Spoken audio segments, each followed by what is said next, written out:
Boa tarde a todos. Primeiramente, queria agradecer tanto a Daniele como ao Eduardo pelo convite. É uma grande honra poder estar aqui novamente para falar sobre esse assunto. Finalmente, Finalmente eu consegui vir. E eu vou começar hoje falando para vocês sobre esse tema, artrite reumatoide, da genética a biomarcadores. Quando foi proposta essa ideia, eu fiquei pensando, como é que eu vou tocar nesse assunto, como é que eu vou tornar isso o mais palatável para todo mundo aqui. Então, eu acabei transformando nisso em perguntas que, de uma forma geral, a gente assiste com muita frequência no nosso consultório, que os pacientes fazem para a gente, e às vezes a gente tem dificuldade em responder, às vezes não. A primeira delas é, minha mãe teve artrite reumatoide, eu vou ter? A segunda é, quais são os hábitos que eu devo evitar para não ter artrite reumatoide? Como aparece a artrite reumatoide? Quais exames eu devo fazer? E os remédios são fortes, doutor. Existe algum menos forte? Isso é comum acontecer no dia a dia da gente. A primeira delas é essa história que, a primeira vez, em 2010, eu fiz uma apresentação aqui, e eu pus essa linha de tempo e eu trouxe ela de novo. Ela saiu no Lancet em 2009, e a gente sabe que tem os fatores genéticos e ambientais, tem o desenvolvimento da resposta imune, tem uma inflamação subclínica, começa a ter os sintomas, a gente preenche o diagnóstico, inicia o tratamento, e essa resposta inflamatória que a gente está assistindo, se a gente não fizer isso de uma forma adequada, vai ter destruição articular, e obviamente esse paciente sofre risco de ter infecção, linfoma, complicações cardiovasculares e osteoporose. Nessa mesma revisão, o Dr. Clareskop propõe um modelo que eu acho que é bastante interessante, que ainda não encaixou, mas a gente consegue ver isso no dia a dia. Apesar de eles terem, no início da doença, um mesmo fenótipo, mas a gente sabe que existe uma diferença entre quem é anti-CCP positivo e quem é anti-CCP negativo, apesar de eles terem a mesma apresentação clínica. A gente sabe que esses fatores genéticos aqui, o HLA na forma do epítope compartilhado e do PTPN22, ele gera uma doença com mais atividade, tem uma maior destruição articular se você não fizer o tratamento adequado e tem um maior número de complicações cardiovasculares. Por outro lado, o paciente que é anti-CCP negativo tem uma outra modulação genética e essa doença é uma doença de baixa atividade e tem uma tendência a ter menos destruição articular, com menor número de complicações.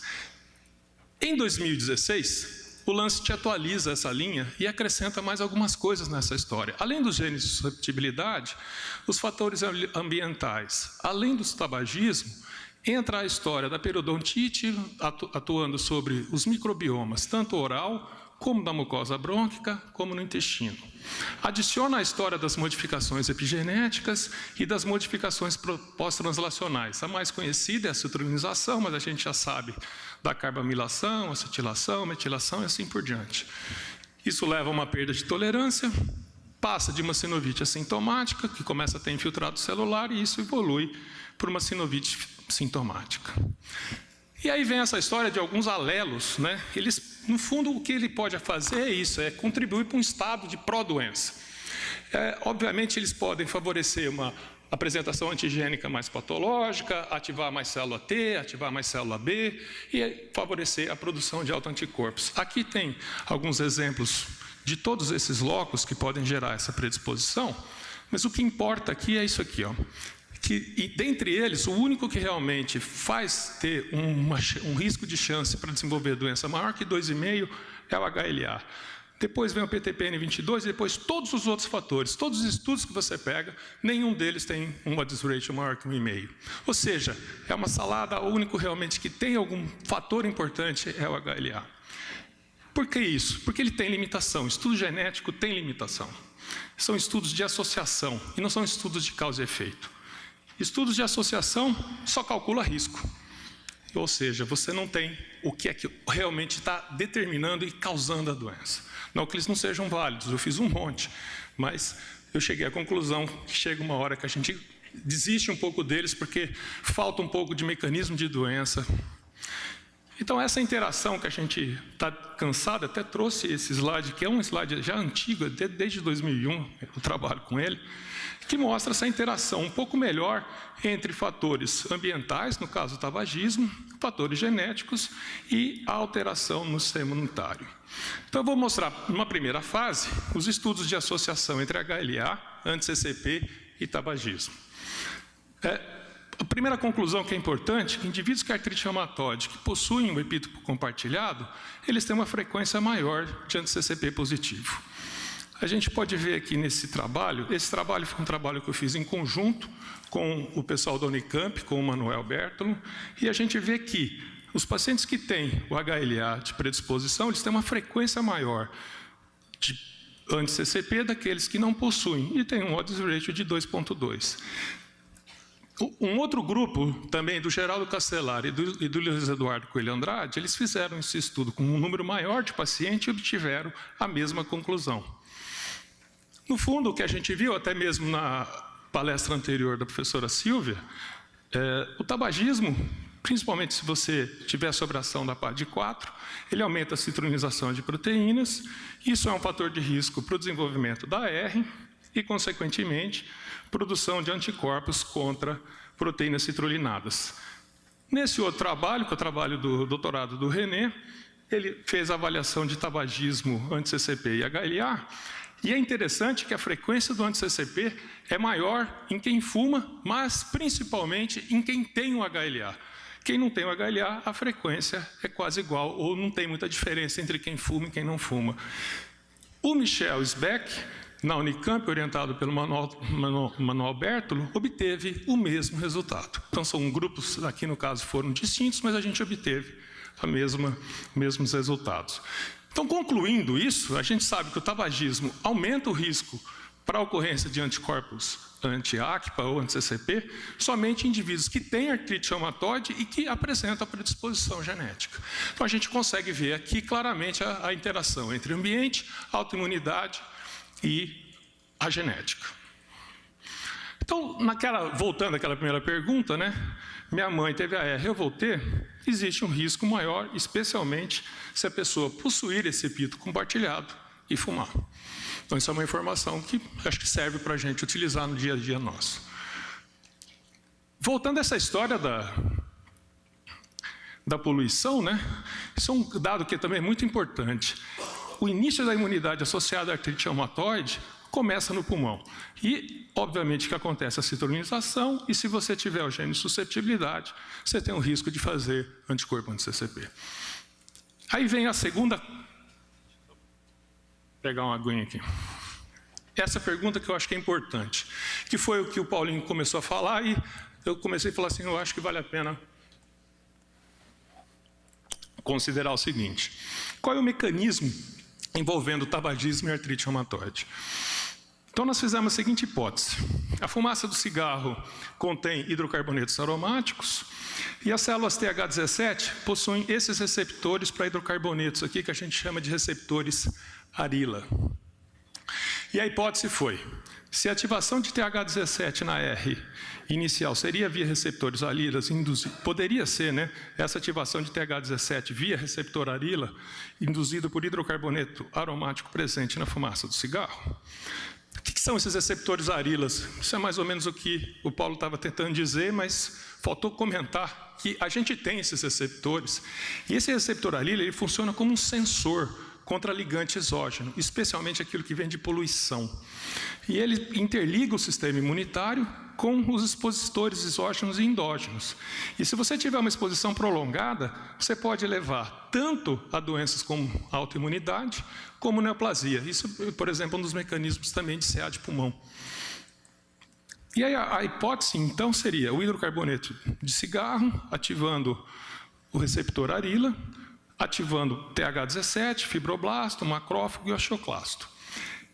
Esse trabalho é um trabalho que foi aceito agora no PNAS, que é um aluno nosso, que é o Jimmy Talbot, e ele fez, em pacientes com artrite reumatoide, os pacientes tabagistas que têm a R inicial, se vocês forem ver aqui, eles possuem mais TH17, especialmente quem fuma do que quem não fuma. Aqui, controle saudável, paciente AR que não fuma e aqui que fuma. E aqui é a expressão do gene arila. A gente tendo esse dado em humano, a gente foi fazer em modelo animal. E aí a gente colocou os ratinhos para fumar. E aí o que a gente viu foi que os animais tabagistas, e induzimos a artrite experimental nele. A gente viu que os animais tabagistas, eles possuem uma artrite mais precoce e ela é mais ativa. Além disso, a gente viu que os animais tabagistas, eles têm maior ativação de TH17, e a hora que você coloca as células dele com extrato de cigarro, você ativa mais TH17. E a hora que você usa agonistas desse receptor arila, eles agravam a artrite animal semelhante ao tabagismo. Eu fiz um resumo dos resultados, tem muito mais. E aí a gente viu que essa hipótese é bem plausível. Você tem os hidrocarbonetos de cigarro ativando o gene arila e ativando principalmente TH17, induzindo a artrite reumatoide. Então, mostrando já um mecanismo de como esses poluentes, no caso a fumaça de cigarro, pode realmente piorar a evolução da artrite reumatoide. E quais são as implicações terapêuticas disso? O uso de antagonistas de receptores arilas no tratamento da AR. A hora que a gente está indo, já tem gente voltando. Tem uma indústria farmacêutica que já desenvolveu um componente aqui. Os vetinamitas prescrevem essa Euricoma longifolia, é um alcaloide derivado de planta, que o mecanismo de ação é antagonizar a arila.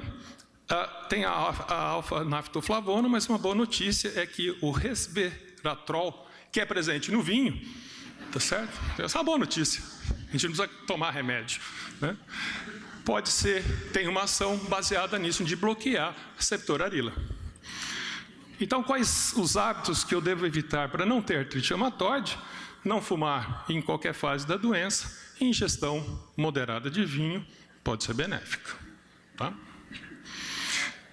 Mudando um pouquinho o assunto, eu queria tocar um pouco na história, voltar na história da inflamação, e obviamente todo mundo aqui está cansado de escutar sobre isso, né? Mas sempre lembrar que a resposta inflamatória é essencial à vida.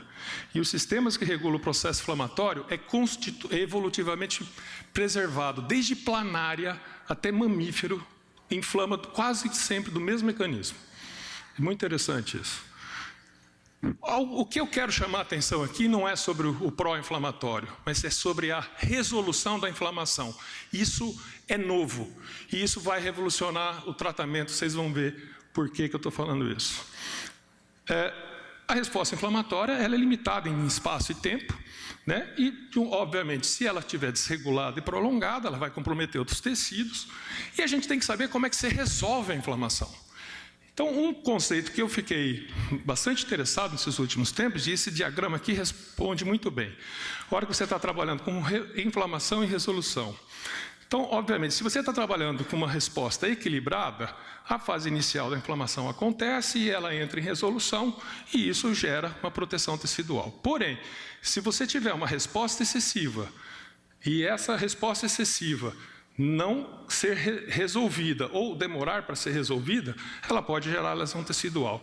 Quando a gente faz a intervenção farmacológica, o que a gente faz é induzir um pouco da resolução farmacológica. Então, esse é o ponto que eu queria chamar a atenção, é que a gente sempre achou que a resolução de inflamação, ela acontecia espontaneamente. Isso já resolve. A gente até usa mesmo esse verbo para tentar dizer. Mas o que importa é que a resolução não acontece de uma forma espontânea. Ela é ativa e ela possui mediadores. E são mediadores bem definidos. Na verdade, eles são altacoides, ou então peptídeos, ou então lipídios, ou então gases. Então, se a gente for lembrar dos mediadores pró-inflamatórios, todo mundo teve isso aqui na graduação, sem exceção. Os altacoides mais conhecidos são a histamina, a cenina, as bradicininas e serotonina. Os lipídios bioativos são as prostaglandinas e leucotrienos.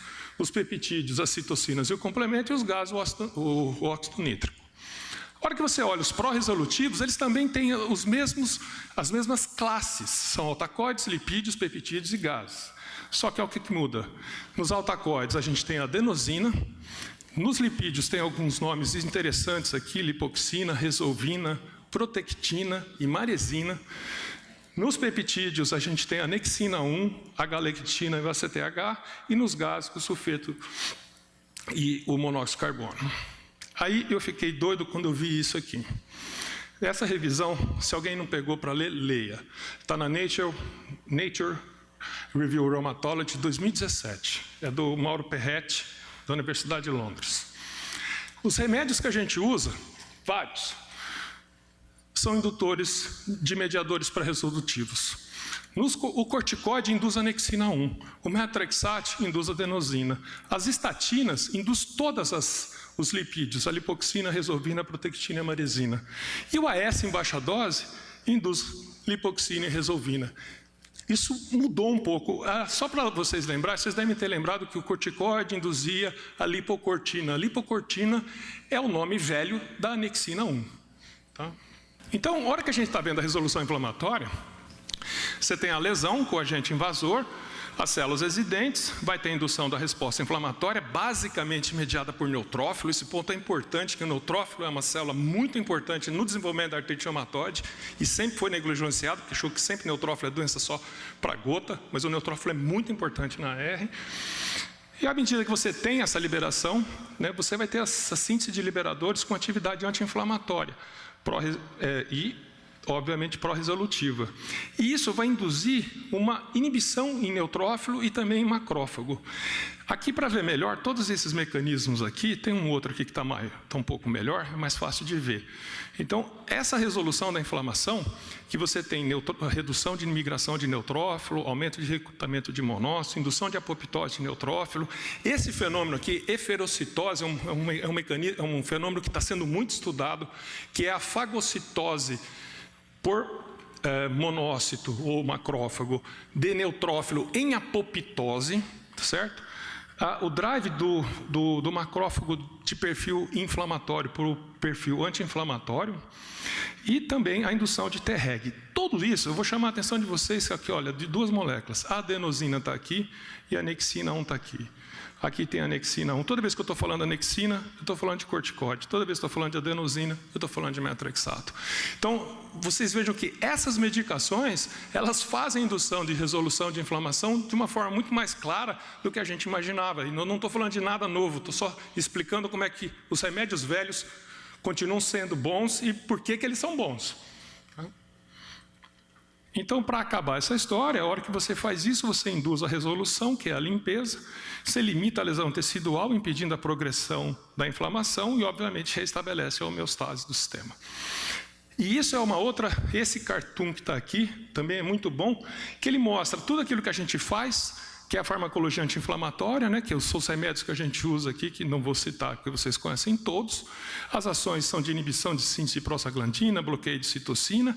Mas o mecanismo de ação que é interessante, ele é baseado na inibição, é uma ação direta, aquela história da target therapy, e tem uma forte inibição, você trabalha com 80% a 90% de inibição. A hora que você está trabalhando com medicamentos que atuam sobre a farmacologia resolutiva, você mexe com outros sistemas, outras classes, o que você faz é aumentar a eferocitose, que eu tinha dito agora para vocês, indução de apoptose de neutrófilo e mudança do perfil de macrófago de M1 para M2. Todo esse mecanismo de ação, ele é baseado na ativação, é diferente, o outro é inibição, esse é ativação. As ações são amplas e ele trabalha modulando de 40% a 50% dos casos, diferente da inibição que trabalhava com 80% a 90%. Aqui a gente tem os efeitos colaterais que a gente conhece, aqui a gente ainda não sabe, pode ser que não seja assim tão bom. De qualquer forma, isso é para mostrar que os neutrófilos são importantes na artrite reumatoide. E a permanência do neutrófilo é potencialmente lesiva e, obviamente, se ele fica lá muito tempo, ele vai amplificar a doença. Então, uma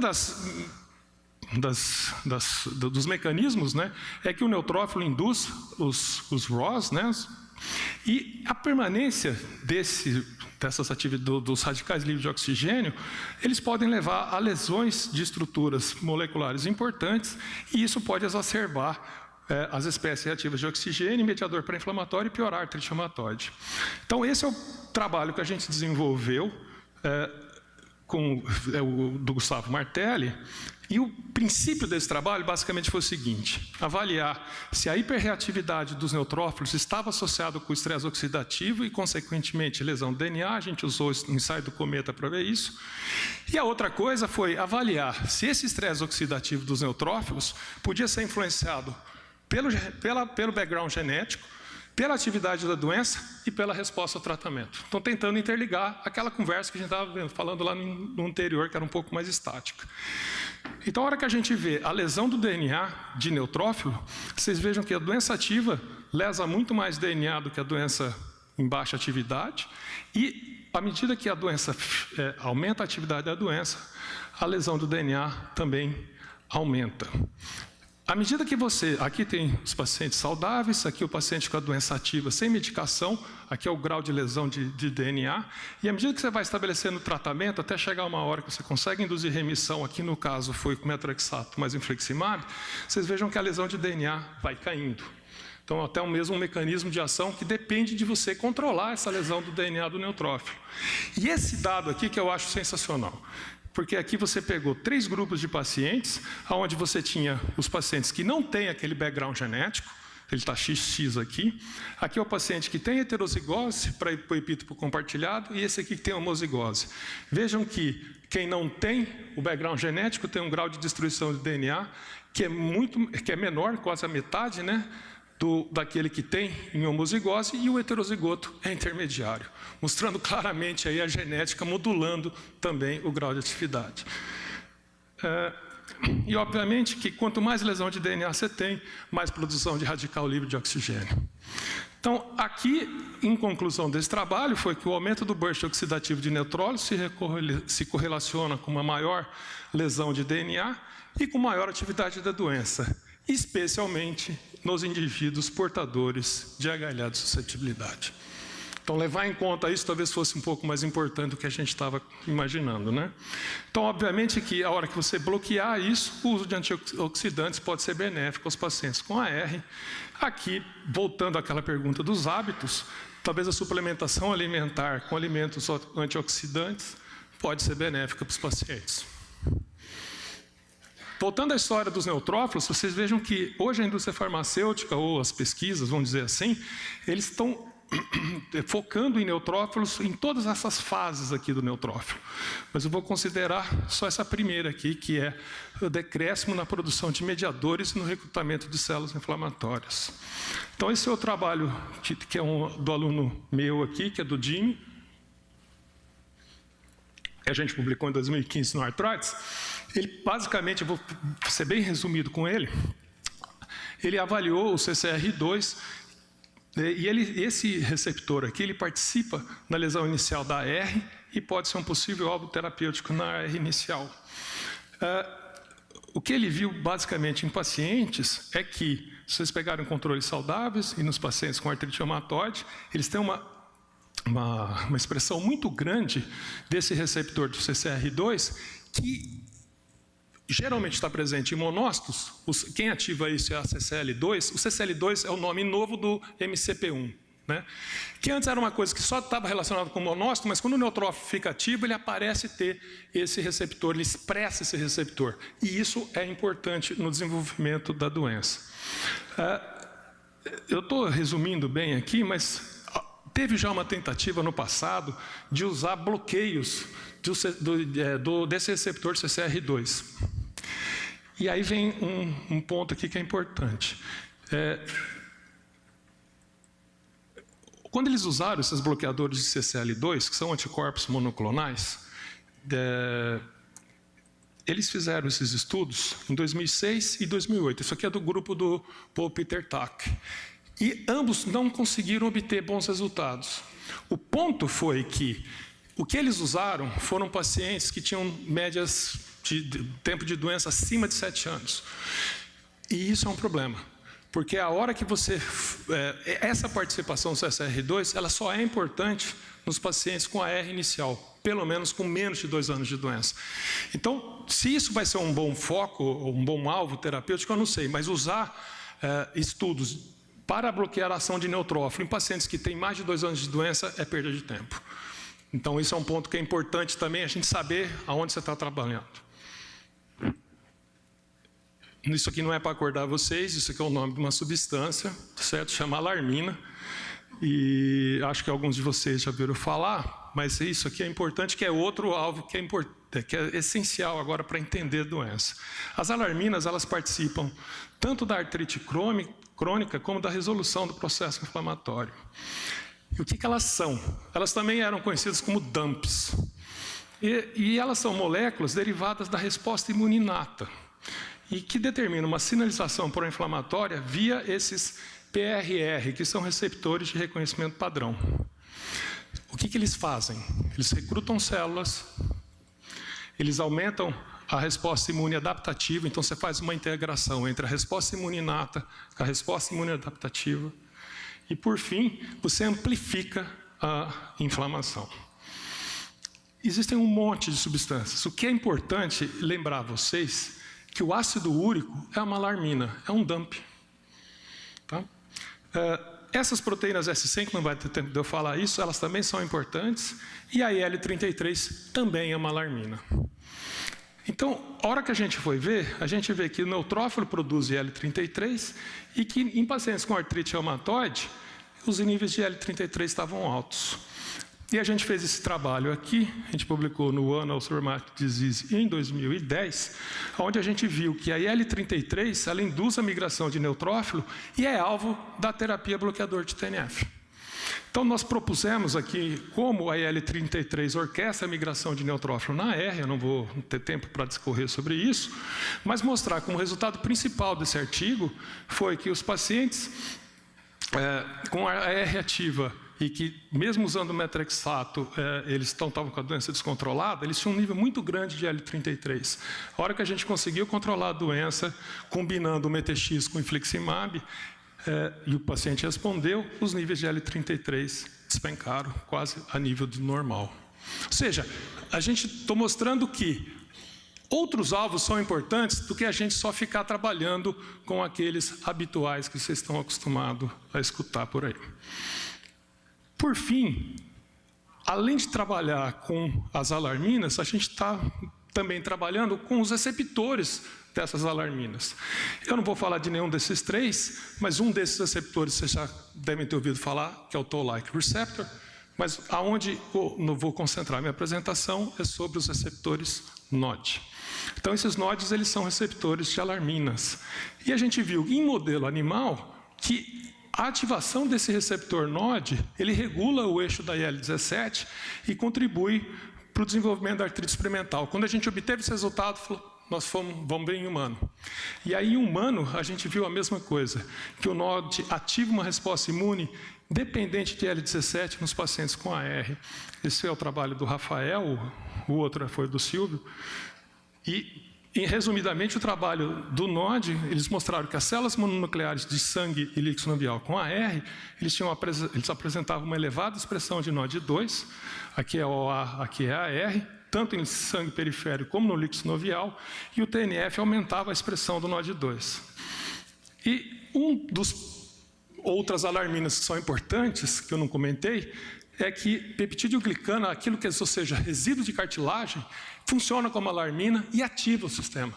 Então é importante a gente entender que aquilo que está dentro da cartilagem pode ser suficiente para desencadear uma resposta inflamatória importante. E, por fim, ele também demonstrou que essa expressão de NOD ativava a célula IL-17, que é a célula mestre aí da indução da AR inicial. Então, aonde a gente quer chegar com essa história das alarminas? Né? Vocês tiveram uma aula hoje de manhã, tocando nessa história de microbiota, por que microbiota é importante? Quando você entra em disbiose, você forma muita alarmina pró-inflamatória, que são essas aqui. E essas alarminas pró-inflamatórias, obviamente, desencadeiam, são responsáveis pelo desenvolvimento da artrite reumatoide. Então, voltando para os hábitos. Talvez uma dieta rica em fibras e probióticos pode ser benéfica por restabelecer a homeostase da microbiota intestinal com diminuição da liberação de alarminas pró-inflamatórias. Para entrar um pouco em biomarcador, que eu até agora não falei nada de biomarcador, a gente fez esse trabalho aqui de predição de resposta do metrexate na R inicial. Insisto, o Metrexate é um remédio fantástico. Eu gosto dele, eu presto atenção nele. Eu acho que tudo que a gente tem que fazer é ele mais alguém. Sempre assim. Ele sozinho. O outro alguém sem Metrexate nunca é bom. Certo? Nunca é bom. E não esquecendo da adenosina e na resolução da inflamação. Então ele faz um monte de coisa. Mas o que é importante é que ele aumenta a produção de adenosina, que é aquela molécula que eu já comentei com vocês. A adenosina é um alta-acorde pró-resolutivo da inflamação. Ela tem receptor próprio e ela atua num monte de célula. Atua no linfócito T, atua em polimorfo nuclear, atua em célula dendrítica e atua em macrófago. É tudo que a gente quer. Atua em tudo. Tá? E quem faz essa adenosina? Quem faz a adenosina é a célula T regulatora, que é outra célula importante dentro dessa história. E como essa célula, que é o Treg, né? E como é que ela faz isso? Você tem a ação do Metrexate, inibe o AICAR, isso faz um aumento de ATP intracelular. Esse ATP vai ser convertido em adenosina na parte externa da Treg por duas ectonucleotidases, o CD39 e o CD73, que converte o ATP em adenosina. Então isso aqui é importante para vocês entenderem o biomarcador. Então, o problema que a gente tem é que o metrexato induz aumento da adenosina. A adenosina ela é formada pelo CD39 e CD33, e a gente tem os Tregs expressando essas substâncias. E a gente publicou esse trabalho aqui em 2015, no PNAS, inclusive do Rafael Sanches Pérez, inclusive ele ganhou o prêmio da Ciência e Tecnologia de melhor trabalho envolvendo pacientes do SUS de 2015. E o que ele viu? Resumidamente é isso. Os pacientes que não respondem ao Metrexate, eles têm uma menor expressão de CD39, e esses Tregs dos não respondedores, eles produzem menos adenosina. Isso intrigou a gente. Então, resumindo o trabalho dele, que é uma judiação, mas eu vou ter que resumir assim, os pacientes que respondem ao Metrexate, eles têm uma maior expressão de CD39. Os pacientes que não respondem, ele tem uma baixa expressão de CD39, mas o que importa é o seguinte, eles têm essa expressão antes de você dar o Metrexato. Então você pode estar diferenciando, se você tem um paciente que tem baixa expressão de CD39, aquele que vai responder daquele que não vai responder o Metrexato. É isso que a gente ficou bastante entregado, porque esses que expressam pouco fazem menos adenosina e, consequentemente, não vão responder ao tratamento, porque para o Metrexate funcionar, precisa fazer adenosina. A gente patenteou esse kit em 2013, e agora a gente está desenvolvendo com uma empresa alemã esse kit, que nada mais é do que a análise da expressão de CD39 em célula Treg por histometria de fluxo. Espero que a gente consiga resolver isso. A gente até já fez uma curva ROC, tem uma sensibilidade boa, mas a especificidade ainda precisa melhorar para a gente aumentar o N aqui. Então, quais exames eu devo fazer? Isso é uma proposição nossa, mas além dos exames de autoanticorpos e de imagem, pode ser que nós tenhamos um novo que permita predizer a resposta, desculpe estar dublado aqui, ao tratamento do Metrexato antes de iniciar. E, por fim, eu quero fazer um comentário aqui de algo que é muito interessante, é uma coisa que eu falo há muito tempo por dados que a gente tem observado. Essa revisão também aqui é sensacional aqui do EIANT, e essa frase é ótima. A articulação inflamada em pacientes com AR é uma lesão hipermetabólica. E esse pano sinovial apresenta propriedades de invasão e de destruição tecidual semelhante ao observado em feridas que não cicatrizam ou algumas neoplasias. Isso é uma coisa que chama a atenção da gente, né? O que a gente usa para tratar? A maioria dos remédios que a gente usa para tratar as nossas doenças, especialmente a artrite reumatoide, são derivados de drogas antineoplásicas, né? Então, aquela linha do tempo que eu mostrei, a gente podia fazer essa linha do tempo aqui. Só que aqui só focando em linfócito, da célula precursora até as células naíves de memória, que entram na circulação, até chegar no tecido que não inflamou, e a hora que ela vira uma célula efetora do sistema. E é essa célula aqui que nós estamos preocupados com elas. Essa célula, a marca registrada dessa célula T na artrite reumatoide é a capacidade de proliferar e diferenciar em células efetoras pró-inflamatórias. E essa reprogramação do metabolismo celular sustenta a propriedade de ser artritogênica. Então ela prolifera e tem, acho que vai ter uma aula, acho que é no sábado, né, sobre essas deficiências de checkpoint cell cycle. Você vê que o negócio está pegando aqui também, tá? Então aqui, eu só achei esse trabalho aqui, que também é de 2016, fazendo um paralelismo de microambiente entre neoplasia e doença autoimune, especificamente artrite reumatoide.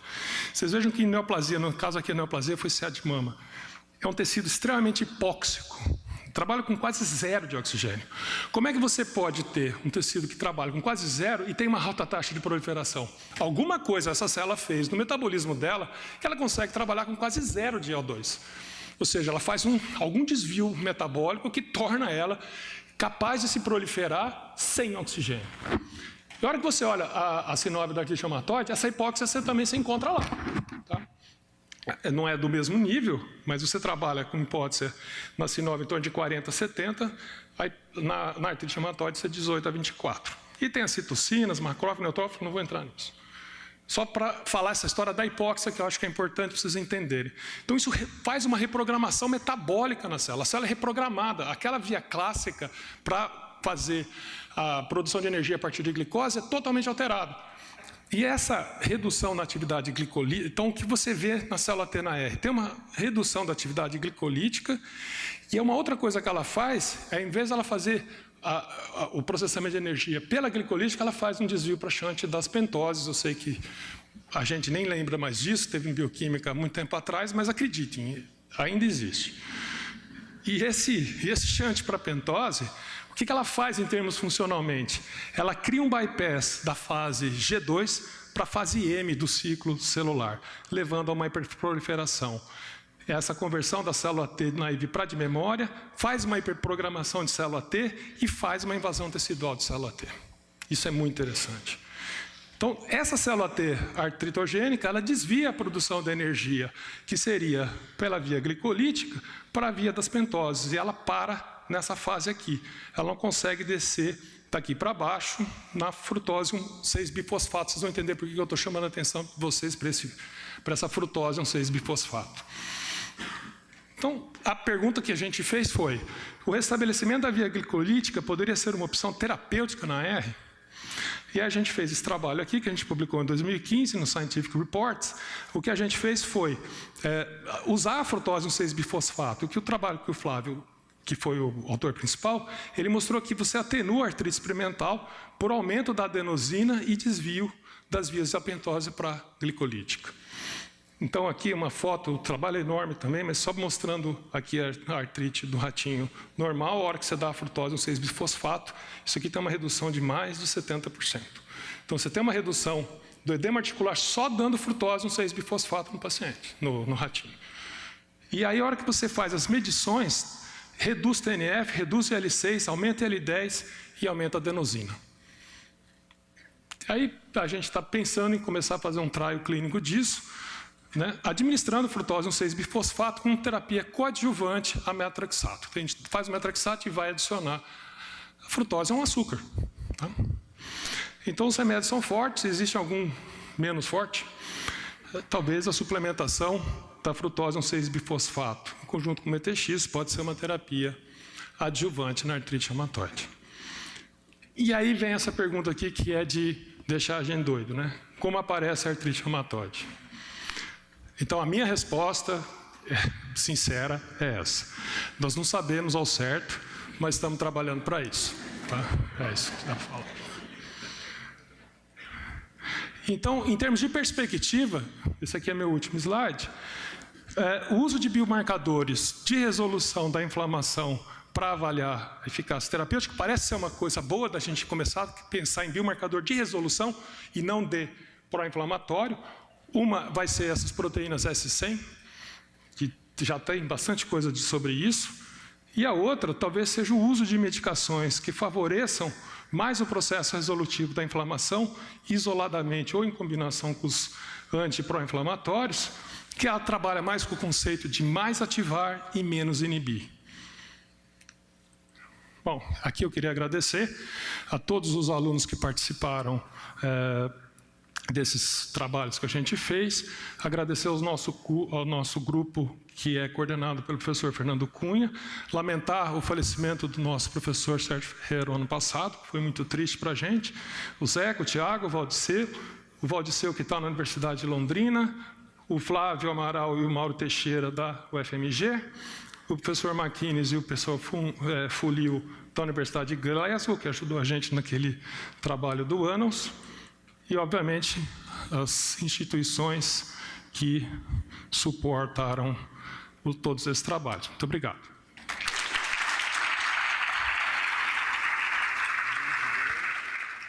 Em primeiro lugar, boa tarde a todos. Fazer comentários após a apresentação do Lousada é um pouco complicado, a gente pode até se comprometer demais, né? Então, eu não vou me arriscar, não.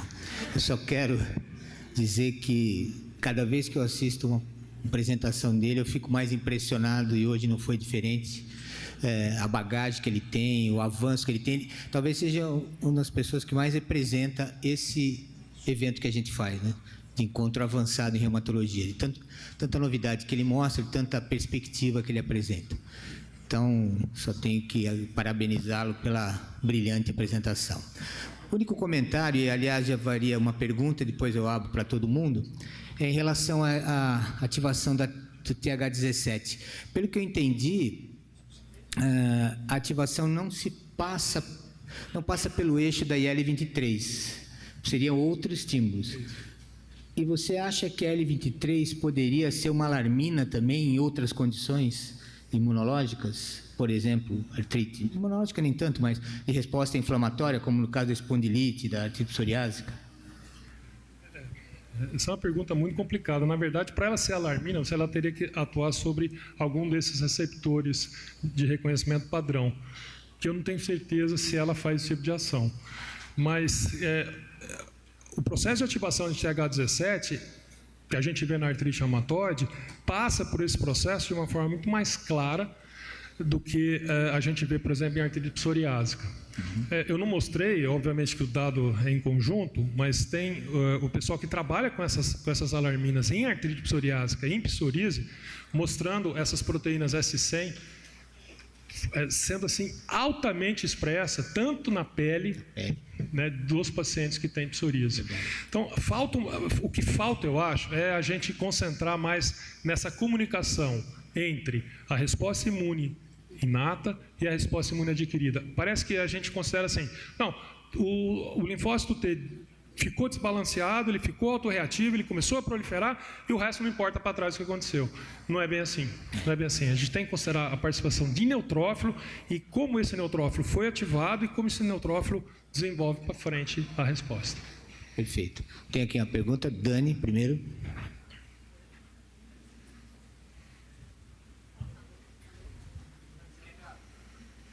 Levante a mão aí, quem quiser fazer mais perguntas. Alô? E aí, Paulo, parabéns pela aula. Realmente, assim, né, um tema extremamente desafiante para você falar num tempo tão curto, com tanta coisa em aberto, do jeito que a gente sabe, né? O que é curioso para mim, né, e é mais uma pergunta para incitar e ouvir a tua opinião como sendo um estudioso nessa área, com toda a tua linha de pesquisa, muito bacana, é que, assim, primeira coisa, a quantidade de alvos que a gente tem, né? Segundo, que parece que no passado a gente tratava muito upstream e meio que queimava tudo embaixo. Hoje em dia parece que a gente foi um pouco muito downstream em termos de pegar muitos moduladores específicos e o sistema imune é extremamente inteligente e ele se reorganiza de uma outra maneira. E aí vem a minha pergunta, porque eu acho que nós, reumatologistas, quando a gente traça uma linha ao longo do tempo, a gente vê que a gente aprende muito com a oncologia. A coisa acontece na oncologia e um tempo depois nós estamos aprendendo com a experiência deles e usamos o mesmo tipo de terapêutica para tratar as nossas doenças, haja vista, rituximab, etc. E agora, quando você discute com o pessoal que estuda muito tratamento, né, de doença oncológica grave, todo mundo só fala de imunoterapia e de terapia celular, né? E aí vem a minha pergunta para você, o quanto distante que a gente está de pensar em modular a célula dendrítica de modular a célula T regulatória, que talvez a gente consiga agir de uma maneira mais abrangente e realmente tentar, entre aspas, amansar o nosso sistema imune autorreativo. Obrigada. Obrigado, Daniela. Eu acabei não trazendo, porque eu achei que eu consegui falar em 40 minutos e foi assim, quase uma corrida de jockey, né? Falando rápido, etc. Mas no Arthritis tem um trabalho que é muito interessante, que eles trabalham com BIP. BIP é um tipo de... é um peptídeo que liga na fenda exatamente aonde você faz a apresentação antigênica para o receptor de célula T. E eles fizeram... esse BIP é uma alarmina também. E esse BIP, eles fizeram dois BIPs. Um que é artritogênico, que induz a artrite, e um outro com uma estrutura molecular completamente invertida, que você faz teoricamente a ligação da célula T, mas a célula T não vai para frente. Então, eles já estão fazendo trial, mostrando que, usando esse BIP não artritogênico, você consegue induzir tolerância nos pacientes com artrite reumatoide. Que é muito interessante isso, né? E sai do princípio dessa interação do epítopo compartilhado. Eles fizeram quase que um molde artificial disso, e já começaram os trials clínicos para isso, para indução de tolerância na artrite reumatoide, que é uma coisa que nunca conseguiram fazer. Eles tentaram fazer até com lúpus uns tempos atrás, com abétimos, etc., também não deu certo, mas de qualquer forma eles tentaram fazer isso de uma forma mais clara. Mas na AR, acho que o primeiro trabalho fazendo isso, eu acho que é por aí que a gente vai conseguir resolver esse problema. É fazer down regulation mesmo da resposta imune. Mais alguém? Mais alguma pergunta? Não? Então, eu agradeço, gostaria de cumprimentar esse grupo fantástico da Comissão Científica da Sociedade Paulista. Vocês não sabem como é bom trabalhar com esses caras. Todos eles trabalham com uma competência tão grande que fica muito fácil organizar um evento desse no final da história. Porque todos são muito participativos, sob o comando do presidente Eduardo Borba e da Dani, que tem uma capacidade de agregar muito grande. Então, eu passo a palavra aqui ao presidente da mesa para encerrar a sessão. E eu comecei tudo com aspirina. Tá bom. Paulo, maravilha. Continue trabalhando nessa linha, e esperamos que a sociedade só agradeça com esses trabalhos. Obrigado a todos. Está encerrado.